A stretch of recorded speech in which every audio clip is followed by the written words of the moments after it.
आपके साथ साथ जनाब, लेकिन मैं तो हूँ आपके साथ और आप लोग मेरे साथ हैं। हमारे एक और गेस्ट आ चुके हैं जो एवरी थर्सडे हमारे साथ होते हैं आपकी खूबसूरती को बढ़ाने के लिए।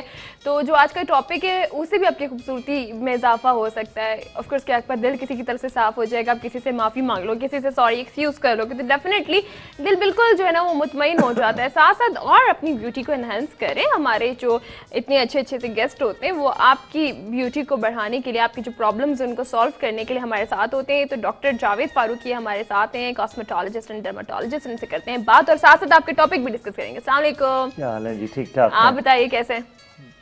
हमेशा की तरह। हमेशा की तरह। सीरियसली आज तो डॉक्टर साहब जो हैं वो इतनी तेजी से भाग आए। जब आपका फोन आया था तो मैं क्लिनिक में था। वो उनके माइंड से निकल गया हाँ ना, मुझे तुम्हारे मैंने कहा जी डॉक्टर साहब जल्दी आ जाइए, फटाफट आ जाइए। आज आपका टॉपिक बहुत अच्छा है। आज आपने बहुत अच्छा टॉपिक रखा है। स्किन तो होती रहेगी लेकिन दरगुजर करना और माफी मांगना। दरगुजर पता क्या चीज़ है? दरगुजर करना ये अल्लाह की सिफत है और माफ़ी इंसान क्या करता है कि उससे अपने दर्जात बढ़ाता है। बिल्कुल कम नहीं होते। लोगों का कॉन्सेप्ट है कि कम हो जाते हैं, हम माफ़ी मांगे हम बिल्कुल है ना।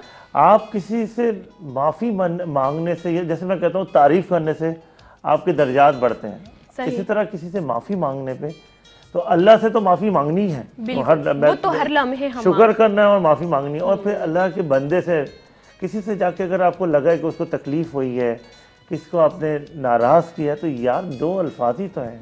बिल्कुल उसके दिल रखने के लिए अगर बोल देते हैं तो क्या चला जाता है। तो ये अल्लाह की सिफत है, उसमें बहुत दर्जात मिलते हैं। और आज एक खातून अभी मेरे पास आई, कहने लगी डॉक्टर साहब मेरा रंग काला हो गया, मेरी झाइयाँ हो गई, ये हो गया, वो हो गया, ये हो गया। मैंने खुश रहती हो, रिलैक्स रहती हो, मुतमईन हो अपनी ज़िंदगी से। कहना मुतमईन नहीं, मैंने फिर क्या था तुम्हारे चेहरे पे बाहर आएंगे। तो मुतमईन आदमी जब होता है जब आदमी रिलैक्स होता है। जब आदमी रिलैक्स कब होता है? जब आदमी किसी को नाराज़ नहीं कर रहा होता है।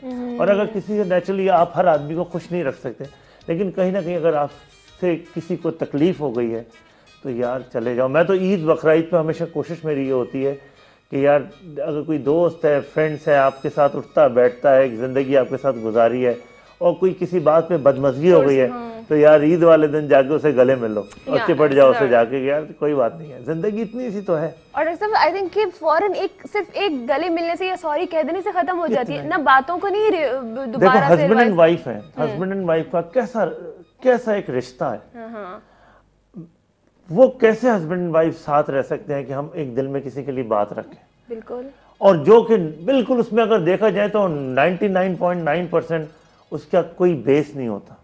फजूल की बात में नाराजगी हो रही होती है। बीवी ये सोच रही होती है मैंने माफी मांग ली तो मेरी नाक कट जाएगी, मेरी नाक नहीं। हस्बैंड ये सोचता है कि यार मेरे से। ये बता दूं कि अल्लाह के पास उसके भी दर्जात हैं। अगर आपको लगता है कि आपकी वाइफ को किसी चीज़ से तकलीफ हो गई है, आपकी किसी नाराज़गी हो गई, गुस्सा हो गया, नेचुरली हस्बैंड एंड वाइफ में होता है, अल्लाह का सिलसिला, साथ दो बर्तन होते हैं तो खटखट करते हैं, तो आप सॉरी कर लो। और बीवी का दिल बहुत बड़ा होता है अपने हस्बैंड के लिए, बहुत बड़ा दिल होता है। उसका नखरा होता है, उसकी एक प्यार होता है। नाराजगी में प्यार होता है कि बस उसको सिर्फ दो प्यार के लफ्जों से मनाओ। अरे एक मिनट में पट जाती है फिर बीवी, और फिर उसके बाद तुम सारे काम कर लो यार, पट जाती है पट जाती है। तो भाई सीधी सी बात है, अपने ज़बान में इतनी सीरी रखो। अगर कोई गलती हो गई है, गुस्से में इंसान है, उससे गलती का पुतला है, तो यार माफ़ी मांग लो। माफ़ी में क्या जा रहा है आपका? कोई चीज़ नेचुरल चीज़ है, उससे आप लाखों रुपए तो नहीं दे रहे हो ना। और अब पता है जिसे माफ़ी मांगने सब उसके दिल में भी हमारी इज्जत बढ़ जाएगी। यार देखो इसने कैसे हमें ये जब क़यामत के दिन लोग भूल जाते हैं हमें यहाँ बहुत शॉर्ट टाइम के लिए रहना है, बहुत छोटे अरसे में स्किन को भूल जाता हूँ जब इतनी प्यारी प्यारी बातें होती। अभी आपका एक प्रोग्राम किसी ने देखा है, एक स्टीवर्ड ने, वो मुझे मिला था पीआईए का स्टीवर्ड है, उसने कहा डॉक्टर साहब वाइफ पे आपका प्रोग्राम आ रहा था और मैं और वाइफ हम बैठे देख रहे थे और आपका प्रोग्राम देख के हम लोग जिंदा हो गए।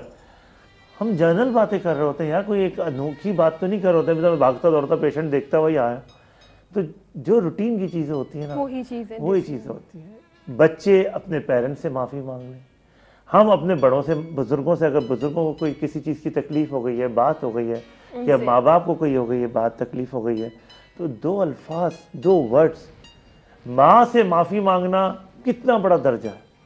अगर गलती हो गई बच्चों से, बच्चों का काम है गलती करना, लेकिन आपने प्यार में माँ को प्यार किया और माथे पे प्यार कर लिया और सॉरी कर लिया। अच्छा सॉरी ना भी बोलोगे ना, अपनी मम्मा को एक झप्पी डालोगे ना, वो ऐसे ही खुश हो जाएंगे। आपकी आंखों में भी आंसू आए, शायद मेरे आंखों में आंसू आए। नहीं सीरियसली बताइए, ये बात ये है। छोटी छोटी चीजें होती हैं। अल्लाह मियां ने हमें दुनिया में भेजा है, इसी वजह से भेजा है कि अल्लाह मियां टेस्ट करता है अपने बंदे को बिल्कुल बिल्कुल। कि यार इसमें कितना, मैंने बंदे तो सारे बताए, ये एक बंदा स्पेशल मेरे लिए कैसे होगा। ये स्पेशलिटी नमाजों रोज़ों से नहीं होती, ये स्पेशलिटी आपकी ज़ुबान से होती है। अभी हम लोग डॉक्टर साहब आपके यही प्यार बात से कर रहे थे होती है। कि जब हम किसी का दिल दुखाते हैं, अल्लाह ताला से माफ़ी मांगते हैं, तो अल्लाह ताला का भी ये फरमान है ना, पहले उस बंदे से माफ़ी मांगो, वो माफ़ कर दे, तो फिर क्योंकि बंदे का दिल दुखाया है ना, अल्लाह उसकी माफ़ी दे सकता है। हुकूकुल इबाद जो है वो उस बंदे से डायरेक्ट आप, वो डायरेक्ट। बिल्कुल। अच्छा साथ साथ मजे की बात ये बता दूं कि अब हम कॉलर्स को भी शामिल करेंगे और जितने भी कॉलर्स आएंगे एक लकी ड्रॉ होगा और वाइटनिंग ट्रीटमेंट डॉक्टर साहब की तरफ से उनको मिलेगा। तो आप हमें कॉल्स कर सकते हैं, बात भी कर सकते हैं, टॉपिक अभी अगर किसी से सॉरी करना चाह रहे हो स्किन को भी डिस्कस करेंगे। अभी डॉक्टर साहब बता रहे थे कि जब भी आई थी एक जो इनके पास अभी खातून आई हैं और जो प्रॉब्लम लेकर आई हैं कि रिंकल्स भी है और पिगमेंटेशन भी और इस तरह की चीज़ें। डॉक्टर साहब एक मसला होता है, लोग कहते हैं पिगमेंटेशन कुछ नहीं है, स्कार्स नहीं, कुछ लोगों का रंग भी गोरा होता है, एक कहते हैं हमारी जल्द बेरौनक है, ये बेरौनक क्या कैसे होती है? बेरौनकी जो होती है नेचुरल चीज़ है। लोग कहते हैं कि हमारी स्किन पे वो ग्लो नहीं आ रहा है, हम हमेशा डिस्कस करते हैं। एक तो मैं आपको थोड़ा सा अनाउंस कर दूं, नॉट फ्री लेकिन बहुत डिस्काउंटेड रेट पे थ्रू आउट द पाकिस्तान, जहाँ जहाँ मैं जाता हूँ सबके लिए ये मौसम बहुत अच्छा है वाइटनिंग के लिए, आपकी स्किन को ग्लो करने के लिए।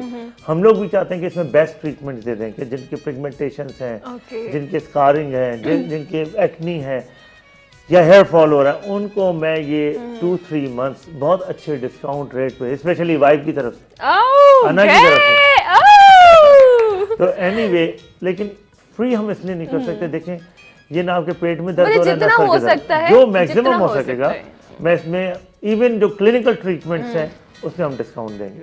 बिल्कुल। तो ये कि अब वो चाहे, अब डॉक्टर साहब की एक और मैं यहाँ पर बता दूं कि जो अभी ट्रिप था डॉक्टर साहब का, वो ट्रिप कैंसिल करके डॉक्टर साहब आगे हो गए। एक्चुअली मुझे आउट ऑफ द कंट्री जाना है, तो थोड़ी इमरजेंसी है, हमें इमरजेंसी है कि कुछ हमारी कॉन्फ्रेंसेस हैं उसमें हमें जाना था। तो हम 6 को जो आ रहे थे, 6-7 को इस्लामाबाद, वेरी सॉरी, लोग बेचारे दूर से आते हैं, हमने कोशिश की उनको दोबारा बता दें। और जंग मैगजीन में ये तो नहीं, उससे नेक्स्ट जंग मैगजीन में हमने सारी डिटेल भी दी है। 27-28 को इंशाल्लाह 27 and 28 को पिंडी कर दिया है और 29 को इस्लामाबाद कर दिया है, 30-31 को लाहौर एंड 1 फरवरी को फैसलाबाद। इन 28 से स्टार्ट होगा आपका? 27 से स्टार्ट होगा। अभी जो ये था हमारा 6 से था वो आगे चला गया, ये सब जाके 1 तक इंशाल्लाह ताला 1 फेब तक रहेगा। 1 फेब तक रहेगा, ठीक है। ये जो मतलब ज़ाहिर है इंतजार कर रहे थे, जो बार बार पूछ रहे थे, जो कॉल्स कर रहे थे कि डॉक्टर साहब कब आएंगे, तो ये उन लोगों के लिए। लेकिन अगर अभी भी फिर भी आप लोगों को डिटेल चाहिए तो डॉक्टर साहब के नंबर्स ऑन स्क्रीन होते हैं, आप उन नंबर्स पे डॉक्टर साहब से कांटेक्ट करके बाकी डिटेल भी ले सकते हैं कि डॉक्टर साहब अब आपका ट्रिप कहाँ का है, किस दिन आप किस शहर में होंगे। ये होता है कि आप अपना नाम नंबर SMS कर दीजिए, तो नेचुरली मेरे असिस्टेंट्स होते हैं वो आपको सब डिटेल दे देंगे। अच्छा डॉक्टर साहब, मैंने आपसे एक सवाल किया था, ये जो जिल्द का बेरौनकपन, चाहे कॉम्प्लेक्शन जो है वो विटिश हो या फेयर हो, तो कैसे स्किन पे ग्लो कैसे देखिए, मैंने उस दिन भी बताया था कि क्लेंजिंग बहुत इंपॉर्टेंट है, एक्सफोलिएट लोग नहीं कर पाते। अच्छा, इस मौसम में हमारी स्किन ड्राई हो रही होती है तो एक्सफोलिएट वैसे ही हो रही होती है ड्राई होके। तो एक्सफोलिएशन के साथ हमें अकॉर्डिंग टू द स्किन, अगर ड्राइनेस बहुत ज़्यादा है, आज 2-4 बच्चियां, अभी कुछ दिनों से मैं देख रहा हूँ कि बच्चियां वैसलीन लगा के आ रही हैं। वैसलीन चेहरे पे यंग लड़कियां ना लगाएं। अच्छा, आज भी जद्दा से एक बच्ची थी, वो आई हुई थी, उनके वालिद लेके आए हुए थे, तो उसके नाक पे एक्नी डेवलप हो रही थी। मैंने कहा तुम्हारी स्किन तो इतनी प्यारी स्किन है, तुमने कुछ गड़बड़ की हुई अपनी स्किन। कहने नहीं डॉक्टर साहब मैं कुछ नहीं लगा रही हूँ, मैंने सिर्फ नोज पे। एक्चुअली यहाँ पे भी सबीशियस ग्लैंड होते हैं ना, तो वो वैसलीन लगा रही थी। अननेसेसरी वैसलीन ना लगाएं, हाथों पे लगा लें, कोनियों पे लगा लें, घुटनों पे लगा लें, फीट पे लगा लें, इस पे लगा लें, लेकिन फेस पे, क्योंकि यहाँ ग्लैंड यंग एज में हमारा सबीशियस ग्लैंड एक्टिवेट होता है, बहुत तेज होता है, जो ऑयल निकाल होता है, सिर्फ वक्ती तौर पे ड्राई होता है ड्यू टू ड्राई सीजन, वो उसकी एक्टिवेशन कम हो जाती है। तो आप कोशिश ये कर लीजिए कि इस पे वैसलीन अगर लगानी है या कोई मॉइस्चराइजर लगाना है, मैंने बताया था corner of the face, around the lip, nose के अराउंड, एयर के अराउंड, और ज़्यादातर खुश्की जो आती है आपके बैक पे आ जाती है या फोरहेड के ऊपर, ये भी साइड आपकी एक्ने की होती है, ये साइड भी एक्ने की होती है, ये भी भी ये है, नोज ये भी, है, चिन भी है। तो आप इनको अवॉइड करें। ठीक है, चिपस्टिक लगा सकती हैं, कोई लिप ग्लॉस वगैरह लगा सकती है, मोस्टली लिप्स। थोड़ा सा ऐसे कोई क्लेंजर मॉइस्चर जिसमें ज्यादा हो। ऑयल फ्री मैंने हमेशा बताता हूँ कि यंग लड़कियों को, यंग बच्चियों की मुझे फिक्र होती है, लड़कों की, कि अननेसेसरी वो बहुत ज्यादा चिकनी चीजें ढूंढ रहे होते हैं इस मौसम में और खूब भर रहे होते हैं, तो एक्नी वाले को तो बिल्कुल लगानी नहीं है। हाँ, वही 35-40 के बाद जो आपकी स्किन है उनके लिए आप यूज कर सकते हो, उस वक्त एक्नी नहीं आ रही है, एक्नी नहीं, बस वो सबसाइड हो जाती है। 35 to 40 एक्नी सबसाइड हो जाती है, ग्लैंड एक्टिवेट नहीं रहते, तो वहाँ मॉइस्चराइजिंग स्पेशली इस एरिए में उनको ज्यादा आप अगर अच्छा मॉइस्चराइजर लगा रहे हो तो आपका ग्लो रहेगा।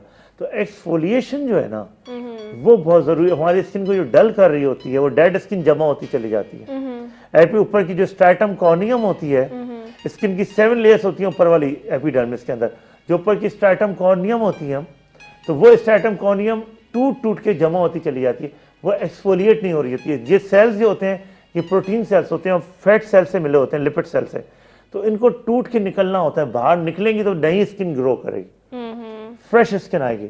फ्रेश स्किन नहीं आएगी तो आपके चेहरे पे वो ग्लो नहीं आएगा। तो हमें डेड, इसी तरह इस मौसम में हेयर फॉल ज्यादा होता है, हेयर फॉल भी बहुत ज्यादा होता है, बिल्कुल खिजा आती है भाई, पत्ते भी गिरते हैं। अच्छा डॉक्टर साहब, मैं सॉरी मैं इंटरप्ट कर रही हूँ आपको, ये जो बात आपने की है कि हेयर फॉल, ये वाकई बात सही है कि एक सीजन होता है? हाँ बिल्कुल, यही वाला। Of course. देखिए जो रूट्स की चीज है ना, अल्लाह ताला ने उसका हिसाब किताब भी दिया है।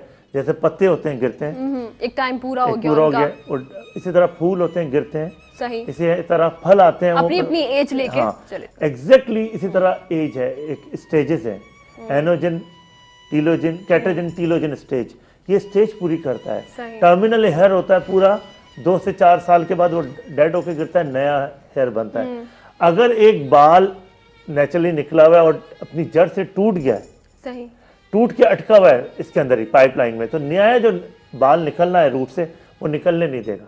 तो ये अल्लाह का हिसाब है कि जो डेड हेयर्स होते हैं, जो अपनी जड़ों से टूट गए, वो हेयर फॉल होता है और नए रूट्स, फ्रेश बेबी हेयर्स आते हैं और फिर वो बाहर आते हैं। तो अगर इस सीजन में हेयर फॉल है तो परेशान नहीं होइए, this is normal natural phenomena, physiological phenomena, जिसमें ये बाल जाते हैं और नए बाल आते हैं, और 50 to 100 हेयर्स गिर सकते हैं। 50 to 100 हेयर्स गिर लेकिन सकते हैं अगर इससे ज्यादा हो। हाँ बिल्कुल, अगर 100 से ज्यादा बाल गिरते हैं तो फिर ये हमें दिखाना चाहिए डॉक्टर। साहब कैसे आइडिया, मतलब ये बातें हमने बहुत बार, मतलब इस तरह से होता है, आइडिया हो जाना चाहिए कि 100 बाल से ज़्यादा अगर आपको लॉस हो रहा है तो इट मीन्स कि आपका हेयर फॉल है अच्छा खासा और आपको कोई ना कोई ट्रीटमेंट लेना चाहिए। अब कैसे अंदाज़ा लगाएं? इसके लिए बेस्ट चीज़ होती है, आप ब्रश में जो ब्रश करते हैं उसकी ऐसा ब्रश ना लें जो कि आगे से मोटा होता है, एक तो ऐसा जो कि पॉइंटेड नहीं होना चाहिए, ठीक है ना, ब्लंड होना चाहिए, ठीक है। ये बड़े कंगे वाली जो जिसके अंदर बड़े गैप वाली कंगी जो कराती है, कंगा जो कराता है, कॉम्स जो होते हैं, बिल्कुल वो लेने चाहिए। दूसरी बात ये कि आपके जो ब्रश में बाल आ जाते हैं वो पॉलिथिन में रख लें, हर वीक के जैसे 1 to 7 days, 7 to 14 days, 14 to 21 days, 21 to 28 days, ये हर वीक के चार वीक के जमा हो जाएंगे। ठीक है, आपको गुच्छों से पता चलेगा। Only the brush. अच्छा डॉक्टर साहब ये बताएगा, एक छोटा सा ब्रेक ले लेते हैं, ब्रेक से वापस आके बताते हैं फिर उनको क्या करना है। ठीक है, आप लोग हमारे साथ रहिएगा इवनिंग लाउंज में।